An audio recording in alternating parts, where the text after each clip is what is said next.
which is, you know, play along to this track, which can be found here, or download the track. And, playing rudiments is great and scales, but it's to play them in a vacuum.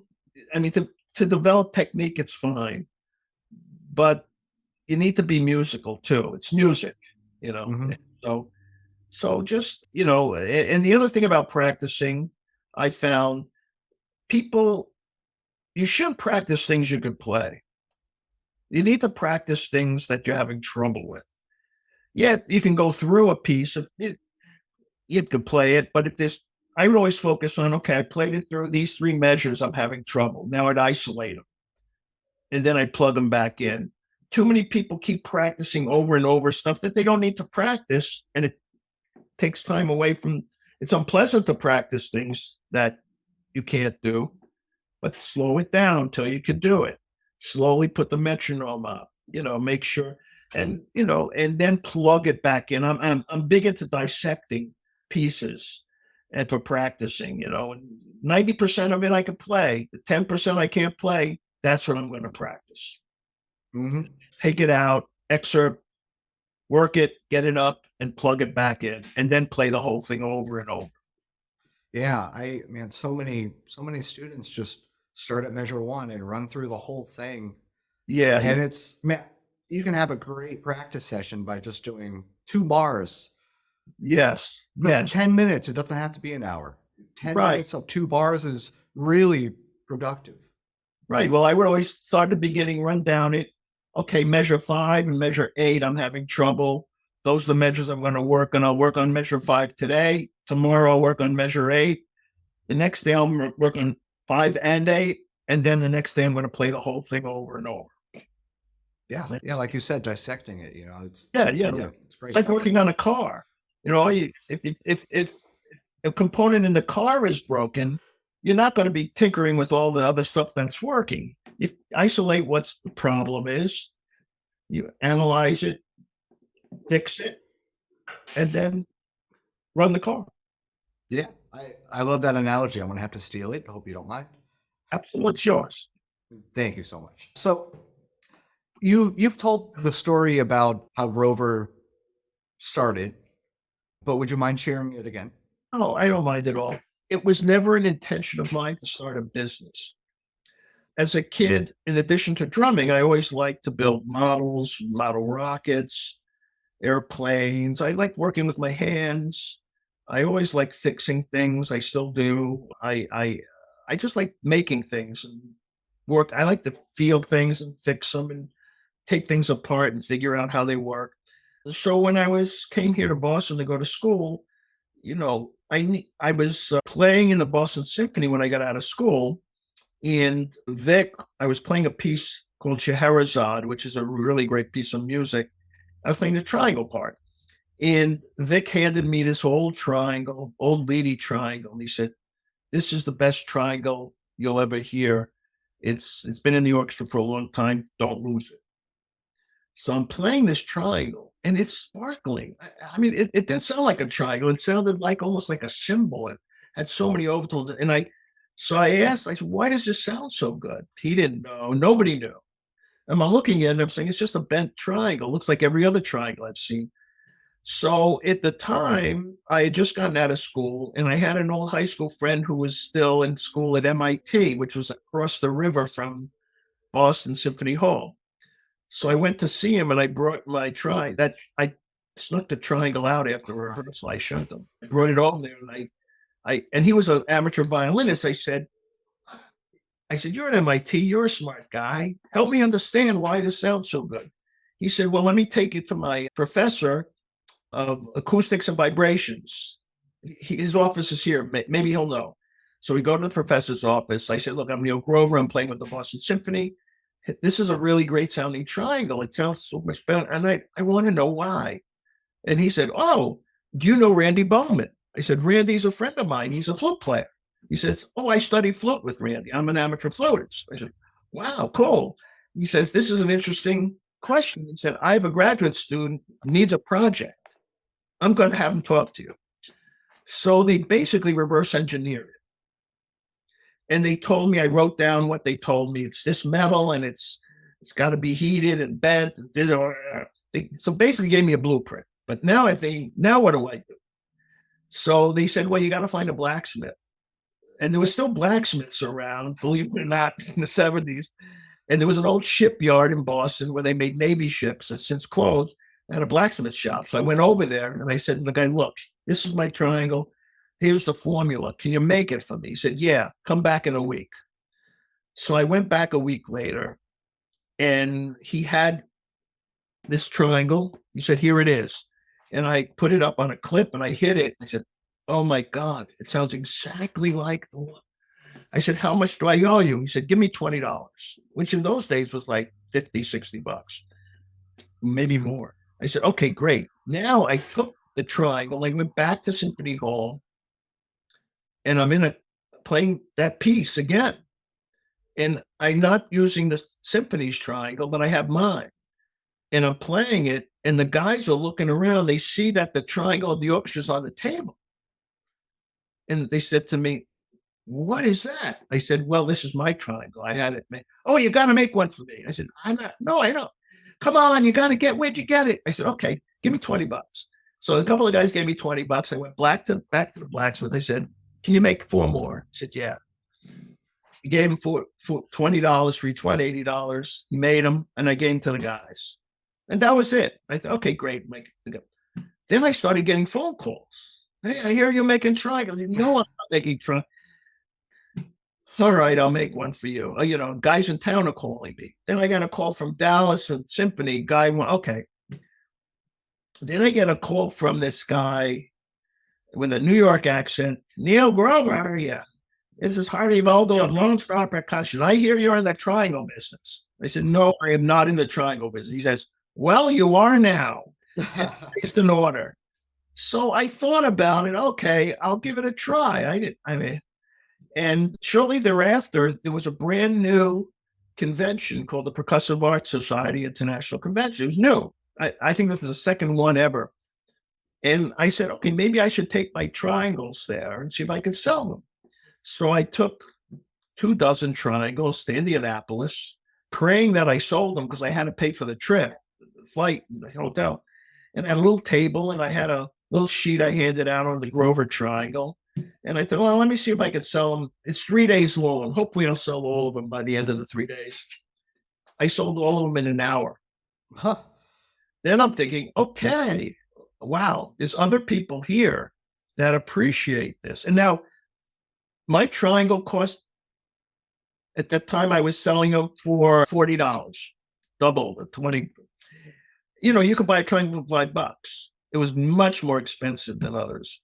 But then I realized there's something there. So I came back to Boston and I decided, well, I don't know what to do. Should I start a company? I'm not sure. And it kind of just dragged me in. And then we added products. So I kind of feel like it was like a little chihuahua I took for a walk. And over many years, it became a giant St. Bernard dragging me through the street. A couple of times I tried to stop it and get out, but it just started snowballing. So the thing was, Trey, I realized I love business. I didn't know that. I said, I'm talking to percussionists. Everybody knows me. This is cool. I'm having fun. I realized, yeah, this is just another way to be creative. It's like learning an instrument. I'm learning how to be in business. I made a lot of mistakes like I did when I learned to play the drums, but I approach it the same way. Okay, it's good to make mistakes because that's how I learn. Just don't make the same mistake twice. Just make it once and learn from it. And it's okay. And then I read a biography when I was a kid of I used to love inventors of Thomas Edison. And I read that he had more failures than successes. Most of his experiments failed. And I think of Edison as the greatest inventor of all time. The light bulb, the phonograph. Unbelievable. Motion pictures. But the guy failed most of the time. Mm-hmm. So it must be okay. He's the greatest inventor of all time. So I never felt bad about failing. I didn't view failure as a horrible thing. I viewed it as a kind of a rock in the road. And okay, I'm going to avoid that rock the next time I come down that road. Mhm. And the business grew and grew and grew. And I eventually started curtailing some of my teaching and playing over the years to grow the business. It needed more and more of my time and nurturing. And I loved it because I had a staff of everybody who worked there, pretty much except our financial controller, were players, were musicians. We'd get together for lunch, we'd argue about drummers, we'd have fun, we'd jam together.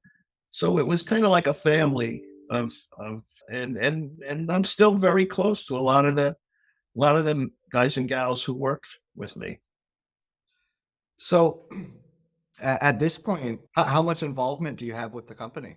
Well, I sold the company 4 years ago to RBI Music, who owns Toka and Boomwhackers, and I'm still very involved. I'm an outside consultant. They moved everything to Texas, to their factory. It was here in Massachusetts, and I'm still involved. I mean, I was on the phone earlier on a conference call, but what's nice now is I'm not responsible. I don't have the pressures of running a company. I was a default CEO, and I spent 90 at the end. I spent 90% of my time paperwork and doing stuff that really I didn't want to do. I wanted to be out and back, tinkering or making something. So now that they do all of that, and I'm on the outside, I'm still tinkering. I'm back to kind of where I started, experimenting and coming up with new products and new ideas. So it's kind of nice. It's full circle. So I'm still, Right. still very involved. In fact, I'll be going to Texas Music Educators Convention in February. I still go to a lot of trade shows, and NAM and some of the others. And I like that because it's a lot of people, and you probably gathered that I like to talk. So I like to talk to people. I like to listen to people. I like to meet people. Yeah. Yeah, maybe it's my imagination running wild, but I imagine the Grover factory is looking kind of like the Willy Wonka factory, and It you was get in kind of there like that. wearing your big hat. We had a lot of interesting things, a lot of unorthodox things. I mean, when you need machinery to build a tambourine, you can't just go online and order it. It doesn't exist. You have to build it. We built some robotic machines. We had a machine that you'd put a drum shell on the machine, pick the model, and in 4 minutes, these robotic arms would come in and machine the whole shell. Now, that took a year to build, to figure out, build. It was a very expensive machine to build, but it's still in use today. It's a phenomenal machine. It's all CNC. It's a one of a kind machine. I've seen Yamaha, a lot of companies, big companies have those kind of machines, but we were the only company our size, small company, to have that level of automation. And that was really fun and exciting to build. Yeah, absolutely trailblazing stuff, it seems like. Yeah, yeah, yeah, yeah, yeah, yeah. So I would love to take a minute to talk about Robert McCormick here. What is Yeah. your relationship to Bob? He was your Uh, teacher? well, Bob, when I came out of high school, I was really a little uncertain about my path. I wasn't, and I wasn't 100% sure I wanted to major in music. I thought I did, but I wasn't sure. And so I had gone as a kid one summer to Florida State University at a summer band camp, and I liked it. And when I was there, they said to me, if you want to come to school here, we'll give you a scholarship. So I thought, well, I'm going to go to Florida State, and I don't have to declare a major my first year, but I'll take lessons. I'll play in the orchestra and the band, and I'll take 101 classes in science, which interested me, and some other things. And when I went, Bob McCormick, that was his first teaching job. He was there for 1 year before he went to USF. And Bob was all of like 24, maybe, and I was 18. There's not a big difference, but there was a big difference in terms of playing and what he knew. And Bob and I became very close very quickly. I had great lessons. He was a phenomenal snare drummer. Oh my God. I thought I was a good snare drummer until I met Bob. And he was musical, and he was one of the hardest working people I've ever met. So as part of my lessons, he was writing a book on percussion duets, it's called. It's still published. It's fantastic. It's very hard to find too. Yeah, it's hard to find. But a it's great- one of the best duet Oh. books I've ever played, man. I have the manuscript of it. So he was writing it, and every week he'd come in with another one in the lesson. Let's play this one. And we work it together. And he was nice enough to give me a little bit of mention in the book. And I felt so honored that I'm a student, I'm a freshman, and he's having me play with him, his compositions to figure, So halfway through this, the year, I decided I definitely want to be a music major. And I knew I wanted to be an orchestral percussionist. I mean, I thought at the time maybe I'll continue playing mostly drum set, but there were some great drum set players. And I thought, maybe I'll have an easier time. Well, I didn't see as many great mallet players and timpani players. I did great drummers. And I thought, maybe I'll focus more on percussion. And so I talked to Bob about it, and he says, look, you have a lot of potential. You should probably study at one of the big conservatories. If you want to go into an orchestra, you should be in a city that has a big orchestra because you can go hear them. And at that time, I thought about it, and I auditioned Eastman and Juilliard and Northern Conservatory. And at Juilliard, at my audition for Saul Goodman, he kind of yelled at me, and I played well, but he didn't like that I wasn't using his sticks and started yelling. I thought, I don't know if I'm going to get along with this guy. When I went to Boston, Vic was so nice. I started playing, and after about 2 minutes, he says, okay, that's enough. And I said, oh, did I not do so well? He says, oh, no. He says, you sound good. You want to come here? I said, I just started playing. He said, no, I know. Bob called me. I know. Blah, blah, blah.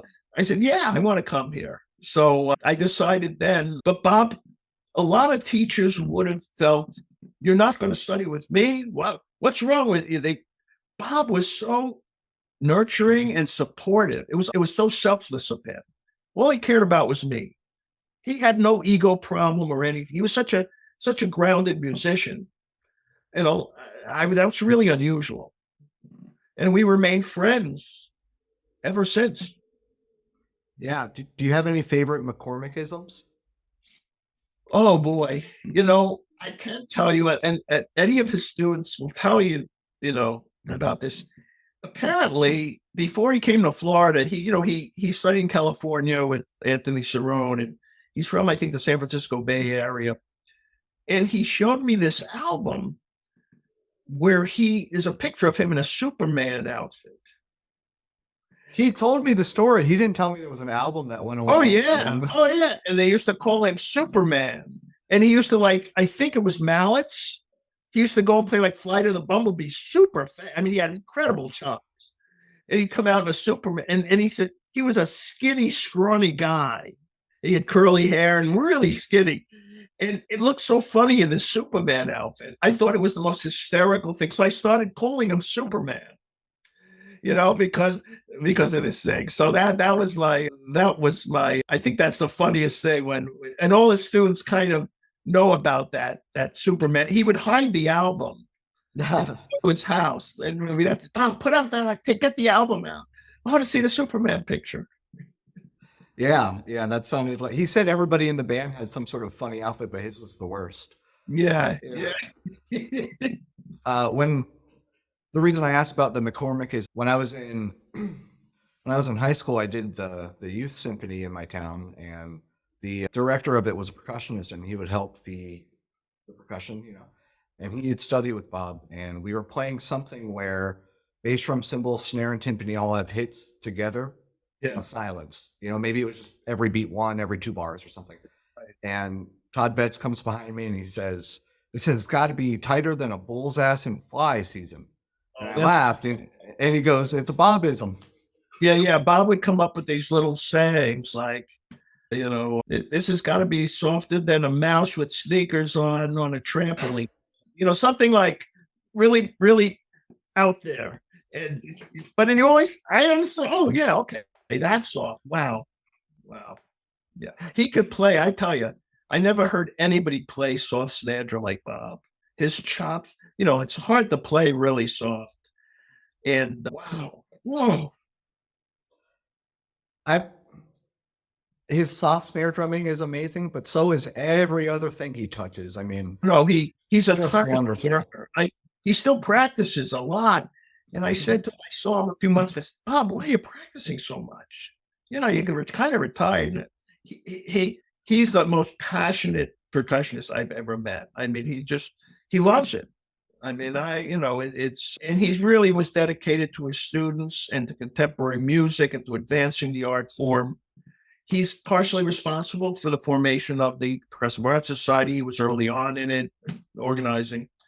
He really has impacted dozens and dozens of professional percussionists around the country.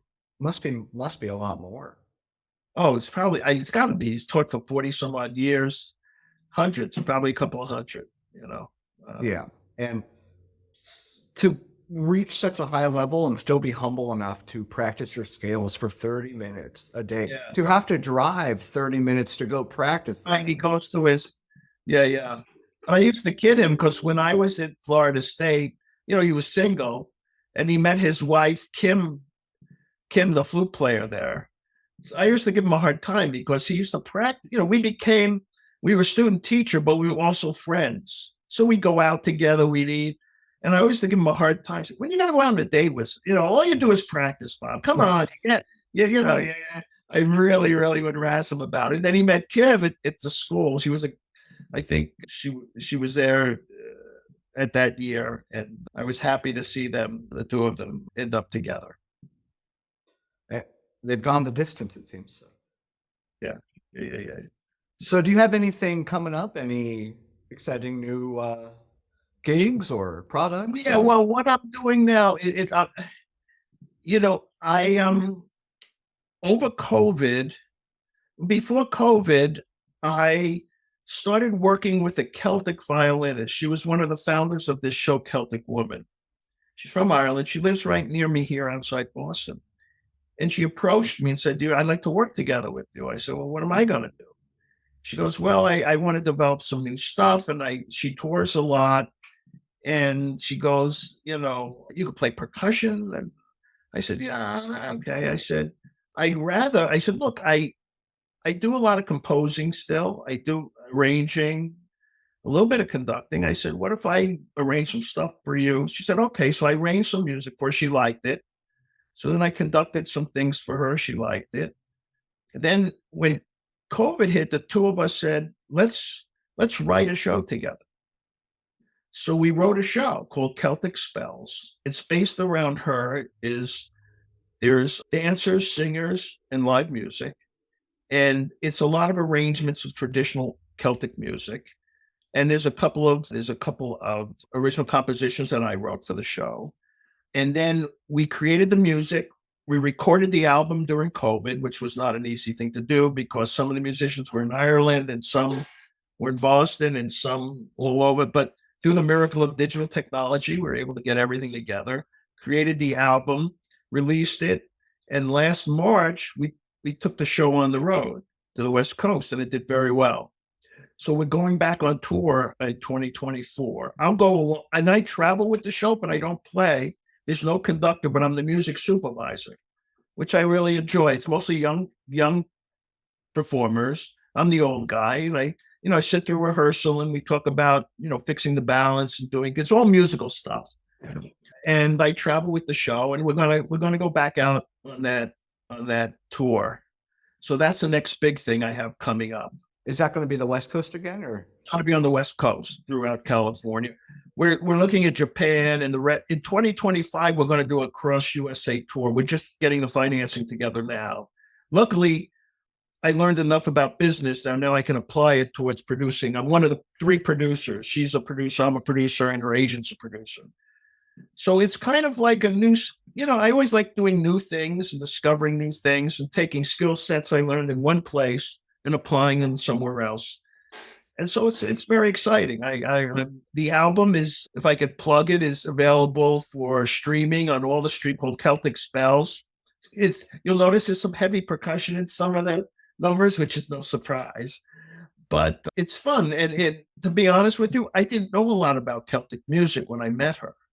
So I had a lot of catching up to do, learning. Luckily, with YouTube and online, I know a couple of Irish percussionists who helped me understand how to play ball run, although I'm not a good ball run player by any means. I like using It's a two. challenge. I mean, you watch those videos on YouTube and it's freakish. Yeah, it's hard. It's hard. But I'm not a performer in the show. I'm one of the arrangers, composers, music supervisor. So I hire the musicians for the show, get the rehearsals set, get them, run the rehearsals. And so I'm most of my work now. And then occasionally I go down to Naples, Florida, and play with the orchestra there. They'll call me occasionally if they're shorthanded. Hey, can you come play? So I was down there a couple of weeks ago playing the movie E.T., the soundtrack, which I played a million times here in Boston, which I love. Great, great, great soundtrack. So I still have my hand a little bit in the orchestral percussion world, but I'm practicing drum set more now. I'm practicing jazz piano, not so much timpani and mallets. But to me, it doesn't really. As long as you're involved in music, if you love music, it doesn't matter.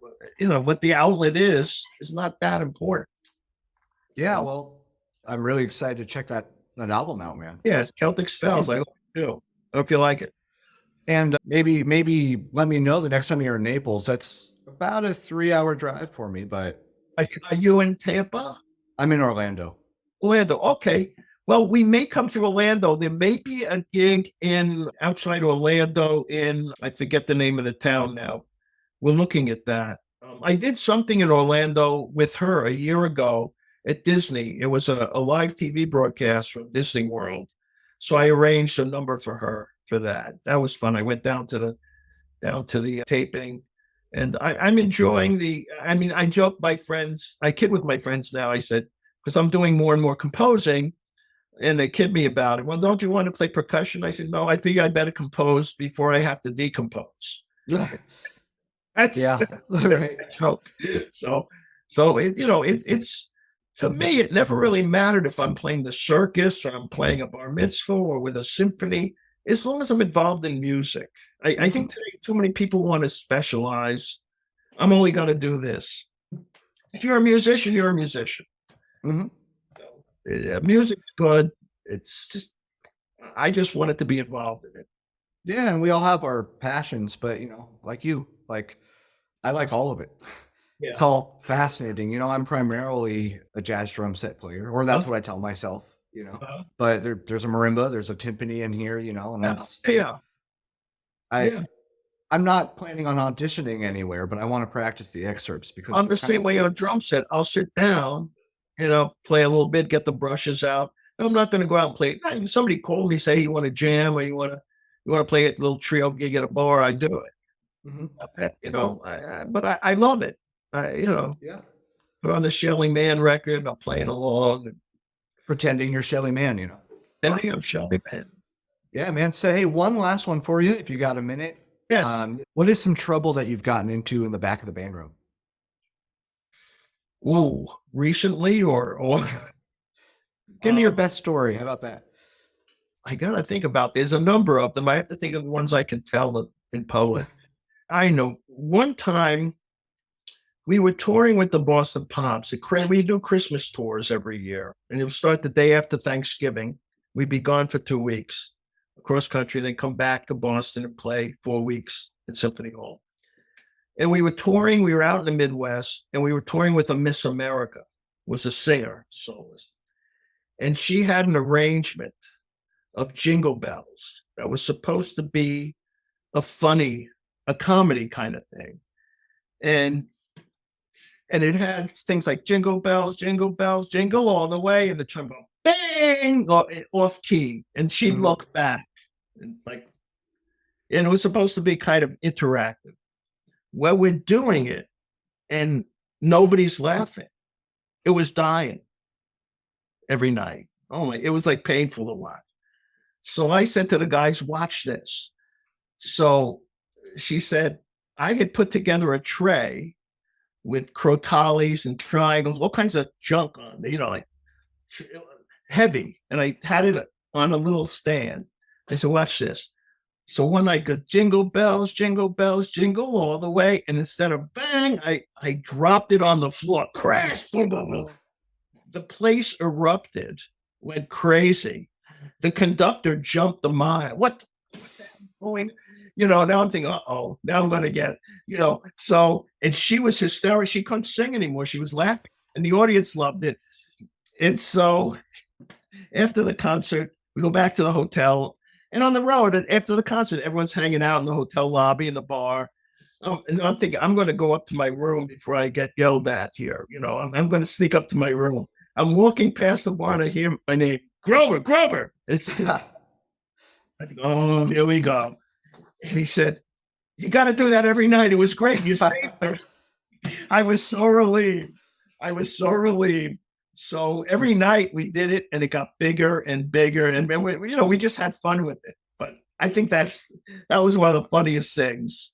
One of the funniest things that happened that you have to be very careful in a professional situation. You don't want, with the Pops, it's lighthearted, there's a lot, and this was supposed to be a funny number and it wasn't until I dropped something on the floor.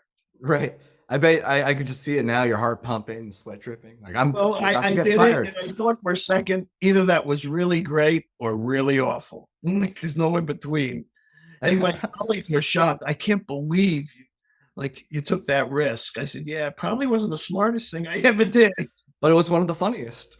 It was one of the funniest. Did you add more stuff every night? Did you get creative? Every night it got bigger and bigger. And the last night we were in Toronto. I'll tell you this story. And we were in a big hockey. We used to play a lot of hockey arenas on the road because the crowds would be big. And so I'm a hockey fan. I used to go to Bruins games all the time. So I'm familiar with hockey arenas. So I found a guy, there's a big, kind of horn whenever there's a goal. So I found the guy that could turn it on. I said, okay, watch me. When I go like this, you hit that horn. And it was the loudest horn you can imagine. Now, everybody's waiting in the auction for something to happen because they know every night it's getting bigger and bigger. So and she goes, jingle bells, jingle, jingle all the way. And I go like this and nothing happens for about a second. And then it was the loudest horn I ever heard in my life. Everybody jumped and it was unbelievably loud. And the conductor walks over, takes the microphone from her, and he says, ladies and gentlemen, don't let your children become a percussionist because this is. I love it, man. Yeah. Yeah, well, dude, thank you so much. Thank you for sitting down with me. I appreciate it.